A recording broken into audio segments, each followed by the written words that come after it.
এই দেখো আজকে আমি বানিয়ে ফেলেছি দুধের সর দিয়ে কপি ডাঁটার চচ্চড়ি। এই কপি ডাঁটার চচ্চড়ি তোমরা কে কে খেতে ভালোবাসো তারা তাহলে আমার পুরো ভিডিওটা দেখো প্রথম থেকে লাস্ট অবধি স্কিপ না করে। কেমন আছো সবাই? আশা করি সবাই ভালো আছো, আমিও ভালো আছি। তার বিগত কদিন ধরে আমি তোমাদেরকে মাছের রেসিপি দেখিয়েছি নানান রকম তেল ঝাল ঝোলের। তা আজকে আমি ঠিক করলাম যে শীতের নানারকম তো সবজি উঠছে এখন, তা শীতে একটা সবজি রান্না করব। তা সেই সবজিটা হলো ফুলকপির ডাঁটি চচ্চড়ি। তাই ফুলকপি ডাঁটি চচ্চড়ি রান্না করতে গেলে কি কি লাগে এবার দেখে নাও। ওই দেখো ফুলকপি ডাঁটি চচ্চড়ির জন্য আমি কি নিয়েছি, আমি সব কেটে নিয়েছি, ঠিক আছে। এই যে আলুগুলোকে দেখো সরু সরু করে কেটেছি, মূলো কেটে নিয়েছি, তারপরে বেগুন কেটেছি, আর এই যে কপি ডাঁটা যেটা সেই ডাঁটা চচ্চড়িটাকে ডাঁটা করবো চচ্চড়ি করবো বলে ডাঁটাগুলোকে আমি পাতলা পাতলা কেটে আমি নুন দিয়ে সেদ্ধ করে নিয়েছি। আর আছে ফুলকপি, সর্ষের তেল, পাঁচফোড়ন, শুকনো লঙ্কা, হলুদ, নুন, চিনি। আরেকটা মেন জিনিস যেটা দিলে খুব স্বাদ বেড়ে যায় সেটা হলো দুধের সর।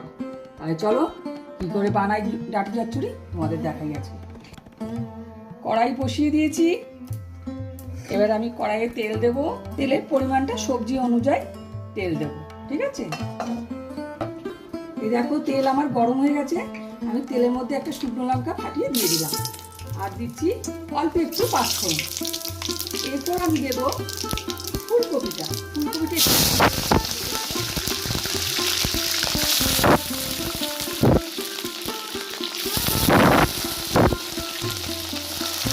এই ফুলকপির মধ্যে আমি একটু হলুদ দিয়ে দিলাম আর একটু নুন দিয়ে দিচ্ছি। ফুলকপিটা আমি একটু লাল লাল করে ভেজে নেবো আগে, তারপরে বাকি আনাজগুলোকে দেবো এর মধ্যে। এই দেখো আমার ফুলকপিটা লাল লাল করে একটু ভাজা করে নিয়েছি, হয়ে গেছে। আমি এবার আনাজগুলো দিয়ে দেবো। এই আনাজটার মধ্যে আমার আলু, বেগুন, মূলো, কাঁচা লঙ্কা দিয়েছি। শিমও দেয়, কিন্তু আমাদের এখানে হায়দ্রাবাদে এখনো শিমটা ওঠেনি, ওই জন্য শিমটাই, নাহলে এর মধ্যে শিমও দেওয়া হয়, ঠিক আছে। এটা একটু নেড়ে নেবো। তারপর লাস্টের দিকে আমি একটু নাড়াচাড়া করার পর আমি কপিটাটা কেটে সেদ্ধ করে রেখেছি ওইটা দেবো। আর একটু আমি হলুদ দিয়ে দিই,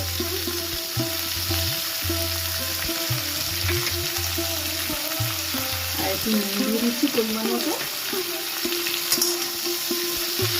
এতে বেশি জল দেবো না, এই ঢাকা দিয়ে দেবো, স্টিম কমিয়ে তাতেই দেবো রান্না হয়ে গেছে। এইরকম আমার তরকারিটা একটু ভাজা ভাজা হয়ে এসছে, মজে গেছে। আমি এইবারে কপি ডাঁটা কেটে রেখেছি এটা দিয়ে দিচ্ছি। এটাই মেন কপি ডাঁটার চচ্চড়ি, যেহেতু এই জন্যে কপি ডাঁটার চচ্চড়িটা আমি দিয়ে দিলাম। আবার নেড়ে চেড়ে আমি একটু ঢাকা দিয়ে দেবো, একদম তরকারি মজে যাবে।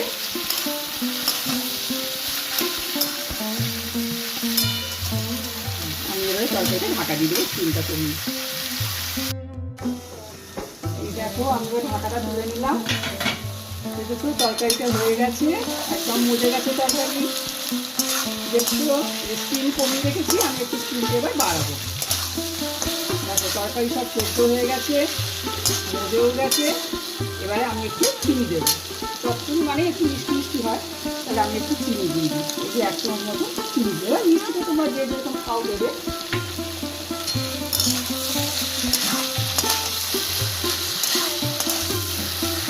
আর এইভাবে যদি তোমার তরকারিটা কাটো পাতলা পাতলা করে সরু সরু করে, তাহলে তোমার জল লাগবে না, তেলেতেই তোমার সেদ্ধ হয়ে যাবে। তাহলে কী হবে বলতো, তরকারিটা টেস্ট হবে। আর জল দিয়ে দিলে কী বলতো, তরকারিটা একটু পাঁচ থেকে ভাব এসে যায়। আর আমরা বাঙালিটা কী বলতো, বাঙালি মেয়েরা বিশেষ করে এই সমস্ত চচ্চড়ি খেতে খুব ভালোবাসে। আর আমরা বাঙালিরা সবই খাই, কিছুই ফেলি না, গাছের মাথা আগাছ। এই দেখো আমি এবার দুধের সর দিয়ে দিচ্ছি, বুঝেছো। দুধের সরটা দিলে কিন্তু খাবারের টেস্ট খুব বেড়ে যাবে। আর এটা দিলেও চলে, না দিলেও চলে, খুব থাকে বাড়িতে দেবে। আর দিয়ে খুব ভালো লাগে। একবার তোমরা বাড়িতে ট্রাই করে দেখবে এইভাবে দুধের সর দিয়ে। এমনিতে তোমরা চচ্চড়ি খাও, তা দুধের সর দিয়ে খেয়ে দেখবে সুন্দর লাগবে খেতে।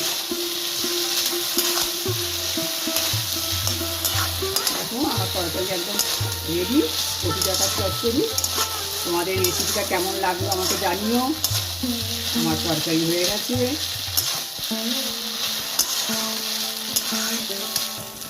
তাহলে আমার হয়ে গেছে কপি ডাঁটার চচ্চড়ি।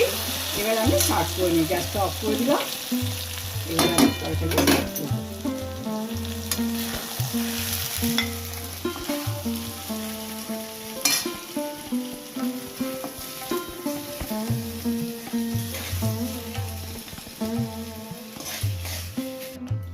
এই দেখো আমার কপি ডাঁটার চচ্চড়ি হয়ে গেছে, কেমন সুন্দর লাগছে দেখতে। তাহলে আমি একটু খেয়ে দেখি কেমন রান্নাটা আমি আজকে করলাম। এই দেখো, চলো তাহলে আমি একটু খেয়ে দেখি কেমন হয়েছে। খুব সুন্দর হয়েছে খেতে। আমি রান্না করেছি বলে বলছি না, তোমরাও একবার এরকমভাবে বাড়িতে ট্রাই করে দেখো, নিশ্চয়ই ভালো লাগবে। চলো তাহলে তোমাদের সাথে আবার আমার দেখা হবে অন্য কোনো ভিডিওতে। আজকের মতন এখানে